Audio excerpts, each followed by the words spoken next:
വാ വാ വേഗം വാ മക്കളെ. ഇന്നും ചക്ക കൊണ്ടിട്ടുള്ള ഒരു പരിപാടിയാണ്. നമുക്കിന്ന് ചക്ക കൊണ്ട് നല്ല അടിപൊളി ഒരു ചക്കക്കൂട്ട ഉണ്ടാക്കാം. അതിനി എങ്ങനെ ഉണ്ടാക്കുകയെന്ന് കാണാം.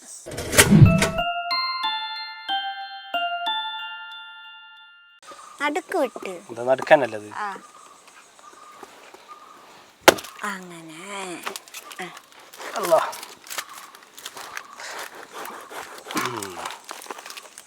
നമുക്ക് ഈ വളഞ്ഞൊന്ന് തുടച്ചെടുക്കാം.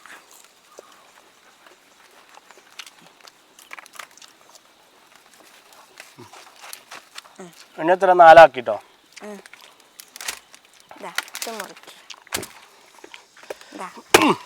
ഒറ്റ മുറിച്ചിട്ടാ കയ്യില് വളഞ്ഞി.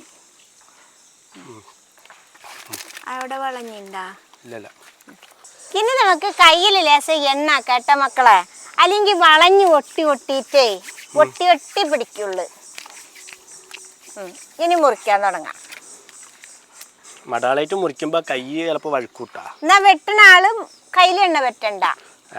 വെട്ടി കഴിഞ്ഞിട്ട് മുറിച്ചാ മതി അല്ലേ? വെട്ടി കഴിഞ്ഞിട്ട് മുറിക്കല്ലേ, വെട്ടി കഴിഞ്ഞിട്ട് എണ്ണ പറ്റിയാ മതി.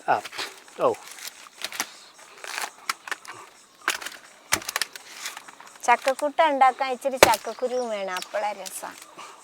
ഇപ്പൊ എണ്ണ പറ്റണട്ടോ നല്ലത്. ഇപ്പൊ എണ്ണ പറ്റിയാ കയ്യിൽ വളഞ്ഞൊന്നും ആവില്ല. അരിഞ്ഞെടുക്കും, ഞാൻ ചുള എടുക്കാം. ഇതിങ്ങനെ ഒന്ന് വെച്ച് കൊടുക്കാം. വളഞ്ഞുണ്ടെങ്കിൽ തുടച്ചെടുക്കാം.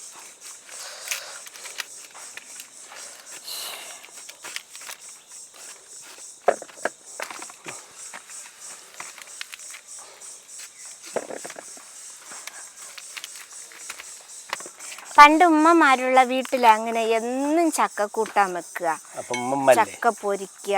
എന്നെക്കാളും എൻ്റെ അമ്മമ്മമാരുള്ള വീട്ടില്.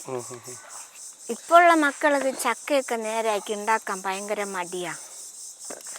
അങ്ങനൊന്നും പറയണ്ട, ഉണ്ടാക്കുന്ന ആൾക്കാരും ഉണ്ടാവും കേട്ടോ. ചിലവർക്ക് കയ്യിലെ വളഞ്ഞാവച്ചിട്ട് മടിയാ, ചിലവർക്ക് സമയം വേഗം. ആ സമയം കൊണ്ട് അവർ TV കണ്ടോ പഠിക്കോ ഇങ്ങനെയൊക്കെ പണിയെടുത്തോണ്ടിരിക്കും. എല്ലാരും പറയാൻ പറ്റില്ല. എല്ലാരും ഒന്നുമില്ല, ചിലവര്. ഈ ചക്കയുടെ ശരിക്കുള്ള വില അറിയണമെങ്കിലേ തമിഴ്നാടൊക്കെ പോണം.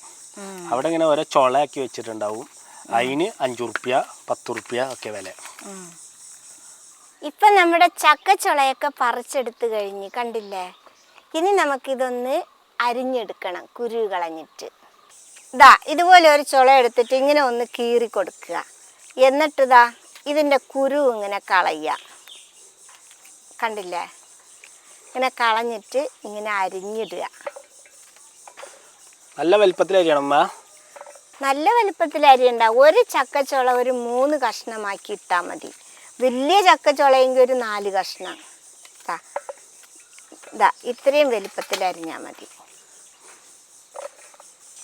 ഉണ്ടാക്കാൻ കുറച്ച് പണിയുള്ളൂ ഇല്ലമ്മ. പക്ഷെ അത് ഉണ്ടാക്കി നേരാക്കി എടുക്കണമെങ്കിലുള്ള പാടാണ്.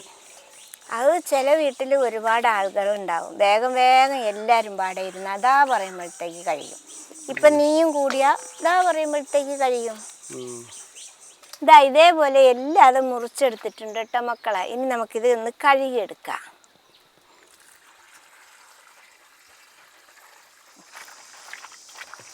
നമുക്ക് കഴുകിയിട്ട് കുക്കറിലേക്ക് വാരിയിട്ട് കൊടുക്കാം.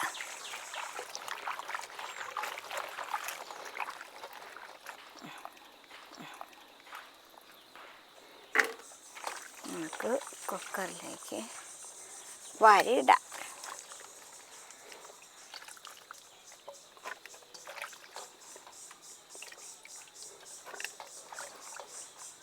ഇനി നമുക്ക് ഈ ചക്ക വേഗം പാകത്തിനുള്ള വെള്ളം ഒഴിച്ചു കൊടുക്കാം. ഞാനിവിടെ 1 കപ്പ് വെള്ളമാണ് ഒഴിക്കുന്നത്. ചക്കക്കുരു ഇട്ടണോ? അതെ, ചക്ക മാത്രം വെച്ച് വേവിക്കുമ്പോ ചക്കയ്ക്ക് സങ്കടമായാലോ, അതുകൊണ്ടാണ് ചക്കക്കുരു ഇട്ടത്. ഇനി നമുക്കതിന് പാകത്തിനുള്ള ഉപ്പിട്ട് കൊടുക്കാം. ഇനി നമുക്കൊന്ന് ഉപ്പ് ഇളക്കിയിടാം. അപ്പോൾ വെള്ളത്തിൽ ഉപ്പെല്ലായിടത്തും മൂടി വെച്ചിട്ട്. എത്ര വിസിൽ വരണോ? ഇത് നല്ല വെന്ത് വരണ്ടേ, അതുകൊണ്ട് ഒരു 4-5 വിസിൽ വേണം. അപ്പം നമുക്ക് ഇച്ചിരി പണിയും കുറയും.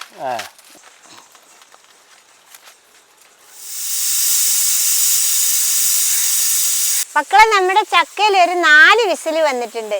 ഇനി നമുക്ക് ഇതേപോലെ ഇറക്കി വെക്കാം.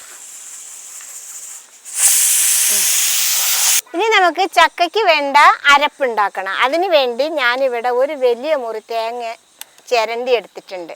അത് നമുക്കൊരു ജാറിലേക്ക് ഇട്ട് കൊടുക്കാം. പിന്നെ 4-5 ചെറിയ ഉള്ളി കീറിയത് അത് ഇട്ട് കൊടുക്കാം. ഇനി നമുക്കിതിൽ 5-6 ഇല്ലി വെളുത്തുള്ളി കീറിയത് ഇട്ട് കൊടുക്കാം. പിന്നെ 2 പച്ചമുളക് കീറിയത് അത് ഇട്ട് കൊടുക്കാം. ലേശം കരിവേപ്പില അത് ഇട്ട് കൊടുക്കാം. ഇനി നമുക്കിതിൽ 1/2 ടീസ്പൂൺ മഞ്ഞൾപ്പൊടി ഇട്ട് കൊടുക്കാം. 1/2 ടീസ്പൂൺ കുരുമുളക് പൊടി. കുരുമുളക് പൊടി ഇല്ലാത്തവർക്ക് കുരുമുളകും ഇട്ട് കൊടുക്കാം. ഇനി നമുക്കിതിലൊരു 1/2 ടീസ്പൂൺ ചെറിയ ജീരകം കൂടി ഇട്ട് കൊടുക്കാം, എന്ന് വെച്ചാൽ നല്ല ജീരകം. ഇനി ഇത് നമുക്കൊന്ന് ചതച്ചിട്ട് എടുക്കാം. അങ്ങനെ നമ്മുടെ തേങ്ങ ചതച്ച് കൊണ്ടുവന്നിട്ടുണ്ട്. കണ്ടില്ലേ, ഇതേപോലെയാണ് ചതച്ച് കൊണ്ടുവന്നിട്ടുള്ളത്. ഇതാ കണ്ട, ഇത് കണ്ടില്ലേ, നമ്മുടെ ചക്കയുടെ എല്ലാ ഏറും പോയിട്ടുണ്ട്. ഇനി നമുക്കിത് തുറന്ന് നോക്കിയിട്ട് ഇത് നമുക്കിനി ഒന്ന് ഇളക്കി നോക്കാം. ഇത് കണ്ടില്ലേ, ചക്കയൊക്കെ നന്നായിട്ട് വെന്തിട്ടുണ്ട് കേട്ടോ മക്കളെ, കണ്ടില്ലേ. ഇനി നമുക്കിതിൽ നമ്മൾ അരച്ച് കൊണ്ടുവന്ന അരപ്പിട്ട് കൊടുക്കാം.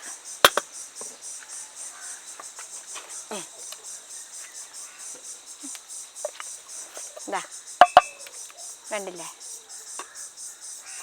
ഇനി നമുക്കിത് നന്നായിട്ട് കുത്തി ഇളക്കി ചക്കയും നമ്മുടെ മസാല അരച്ചതൊക്കെ പാടങ്ങനെ മിക്സാക്കിയിട്ട് എടുക്കാം.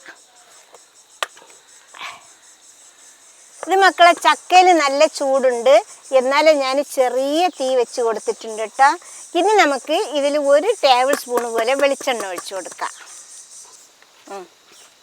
ഒഴിക്കട്ടെ, ഇങ്ങനെ പരത്തി ഒഴിച്ചു കൊടുത്താൽ മതി കേട്ടോ. ഒന്നും കൂടി നമുക്കിനി ഇളക്കി ആ വെളിച്ചെണ്ണ എല്ലായിടത്തും പരട്ടെ, അതുവരെ നമുക്ക് ഇളക്കിയെടുക്കാം. അത് നല്ല കുത്തി ഇളക്ക്. പുഴുക്ക് പുഴുക്ക്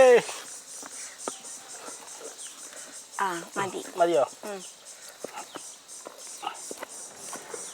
ഓക്കെ. ഇപ്പം നമ്മുടെ ചക്കപ്പുഴുക്ക് റെഡി ആയിട്ടുണ്ട്. ഇനി നമുക്കിത് ഇറക്കി വെക്കാം. നമ്മുടെ ചക്കക്കൂട്ടാൻ നല്ല അടിപൊളിയായി റെഡി ആയിട്ടുണ്ട് കേട്ടോ മക്കളെ.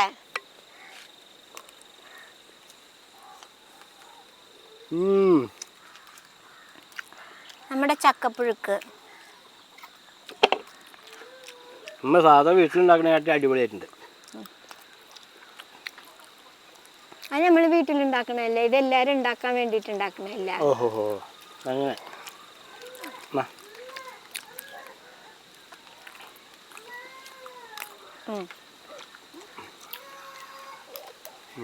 മതി. അങ്ങനെ നമ്മുടെ ചക്കപ്പുഴുക്ക് എല്ലാവരും ഉണ്ടാക്കണം. എല്ലാവരുടെ ഇപ്പം ചക്ക കിട്ടുന്നതാണ്. ഒരു പ്രാവശ്യമെങ്കിലും ഇതേപോലെ ഉണ്ടാക്കി നോക്കുക. ഇഷ്ടപ്പെട്ടാൽ സബ്സ്ക്രൈബ് ചെയ്യുക, ലൈക്ക് ചെയ്യുക, കമൻറ്റ് ചെയ്യുക, ഷെയർ ചെയ്യുക.